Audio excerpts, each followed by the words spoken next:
जय हिंद साथियों, कैसे हैं? आई होप आप लोग स्वस्थ होंगे। साथियों, रेलवे ग्रुप डी की अगर हम बात करें भर्ती की, तो बहुत से लोग फॉर्म भर चुके होंगे और अगर आप नहीं भरे हैं तो अभी आप फॉर्म को भर सकते हैं।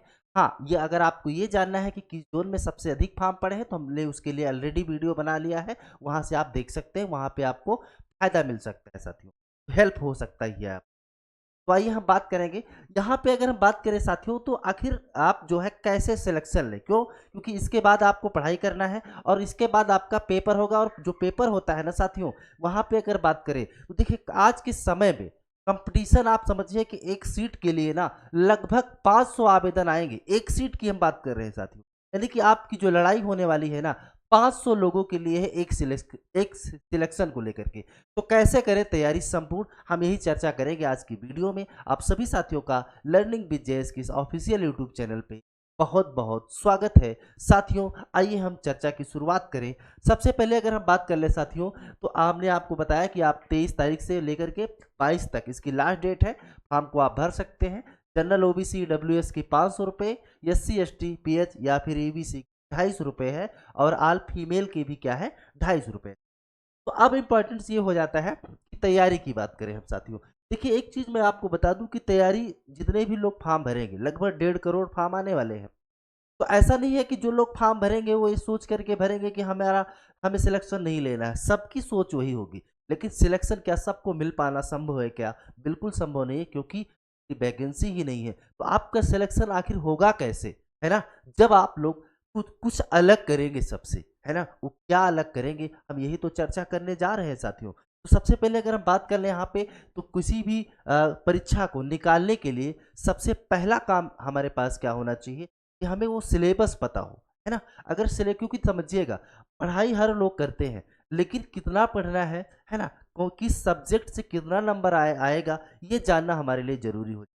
टोटल बात करें रेलवे ग्रुप डी की तो 100 क्वेश्चन आएंगे आपके, है ना? लेकिन किस पार्ट से कितने ज्यादा नंबर आएंगे, और एक बात है ना, जैसे मैथ है, रीजनिंग है, साइंस है, जीके जीएस है, करंट अफेयर है।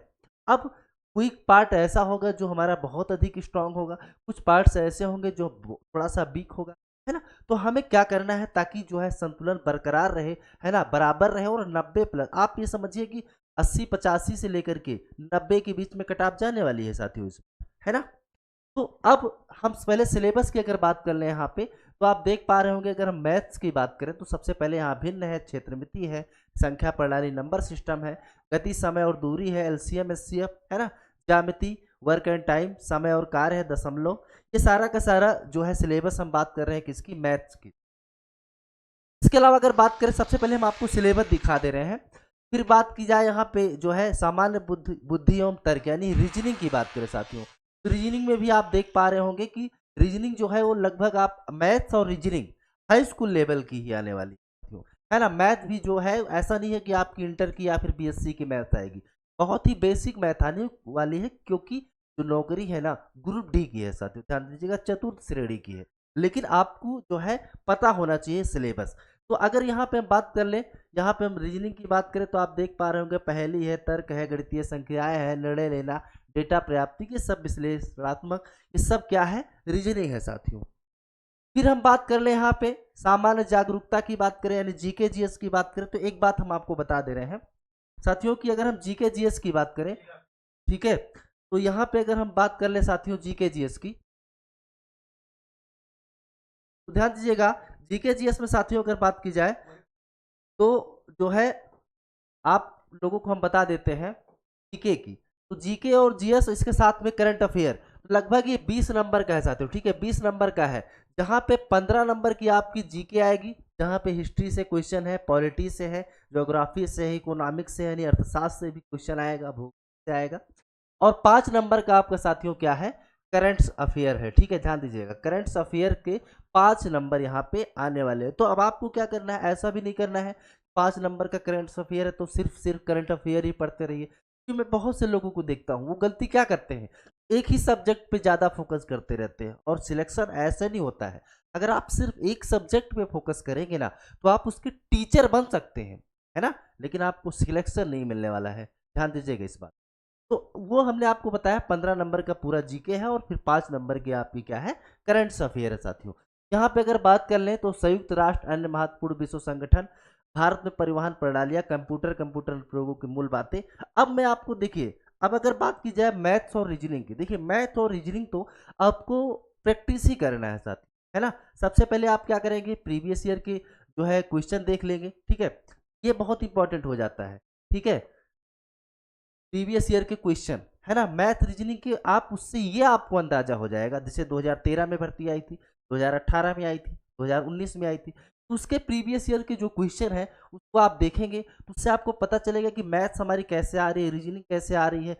और सिलेबस हम आपको बता ही दे रहे हैं, इसका पीडीएफ भी आपको मिल जाएगा, ठीक है। तो आप उससे पहले क्वेश्चन देखेंगे और फिर आप उसको लगाएंगे, है ना। अभी आप के पास टाइम है, ध्यान दीजिएगा, तो वो आप स्ट्रांग कर सकते हैं, क्योंकि मैथ रीजनिंग ऐसा सब्जेक्ट है ना कि यहाँ पे जितना ज़्यादा जो है आप प्रैक्टिस करेंगे उतना ज़्यादा आपका स्कोर अच्छा हो सकेगा। अब हम बात कर लें अगर जीएस, जीके जीएस की, यहाँ पे हमने आपको बताया सब कुछ पूरा का पूरा जो है आपका जीएस का टॉपिक है, जैसे भारत में परिवहन प्रणालियाँ है, संयुक्त राष्ट्र एवं अन्य महत्वपूर्ण विश्व संगठन है, भारतीय अर्थव्यवस्था है, भारत के स्थान है, ठीक है, इतिहास है, ठीक है, भारतीय साहित्य, तो ये सब कुछ है। खेल से भी है क्वेश्चन, भारत के अंतरिक्ष परमाणु कार्यक्रम सहित विकास है। अब अगर बात करें जीएस की, बहुत लोगों के मन में एक डाउट रहता है कि आखिर हम जीएस को तैयार कैसे करें। ये सिर्फ ग्रुप डी की परीक्षा के लिए नहीं है साथियों, ये हर परीक्षा पे लागू। तो मैं आपको बता रहा हूँ कि जीएस आप कैसे पढ़ें कि भूले ना, ये इंपॉर्टेंट हो जाता है।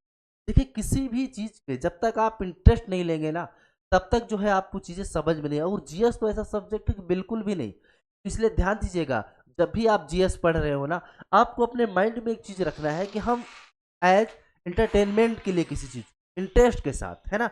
अब बहुत से लोगों को लगता है कि इंटरेस्ट लगाए कैसे हम, है ना, जाने कैसे साथियों। तो मैं आपको बताऊं, जैसे आप लोग मूवी देखते होंगे ना, तो मूवी में अगर बात की जाए तो आप लोगों को सब पता रहता है, 3 घंटे की मूवी देखेंगे और आपको सब कुछ याद हो जाता है। कोई कभी आपने रटा क्या, अच्छा एक काम कर लेते हैं, जो नई मूवी आई थी इसमें हीरो कौन था, है ना, इसमें विलेन कौन था, कभी आपने ऐसा तो किया नहीं होगा कि उसको याद करने की कोशिश किया हो। क्यों, आपको आज तक भी वो पता है ना। हमने बचपन में मूवी देखी थी जंजीर, आज भी हमें पूरी कहानी याद है, क्यों याद है, क्योंकि हम जब उसको देख रहे थे ना साथियों, तो हम इंटरेस्ट ले रहे थे। तो यही इंटरेस्ट आपको यहाँ पे भी लेना है जब आप पढ़ाई करते हो तब। तो ये हम बात कर ले किसकी साथियों, जीएस की बात करें साथियों। आगे अगर हम बात करें इसमें, तो देखिए अब यहाँ पे हम विज्ञान की बात करें, विज्ञान यहाँ इंपॉर्टेंस हो जाता है, क्यों, क्योंकि यहाँ पे 25 नंबर का विज्ञान हो जाएगा, ध्यान दीजिएगा। 25 नंबर का विज्ञान हो जाएगा साइंस। और साइंस साथियों ना, एक बार आप पढ़ लीजिए, फिर आपको ऐसा कुछ नहीं कि उसमें कुछ चेंज होने वाला है ना। जैसे करंट अफेयर में तो बदलता रहता है, लेकिन साइंस में कुछ चेंज होने वाला नहीं है। तो साइंस में अगर बात करें साथियों, तो गति एवं उसके नियम है। और साइंस में ऐसा नहीं कि आपको अब पूरी फिजिक्स पढ़नी है, पूरी केमिस्ट्री पढ़नी है, पूरी बायोलॉजी पढ़नी है, ऐसा नहीं है। जो महत्वपूर्ण है साइंस का मतलब बहुत ही बेसिक चीज जाएंगे भैया आपसे। ऐसा नहीं होगा कि आपको साइंस का प्रवक्ता बनना है ना, एलटी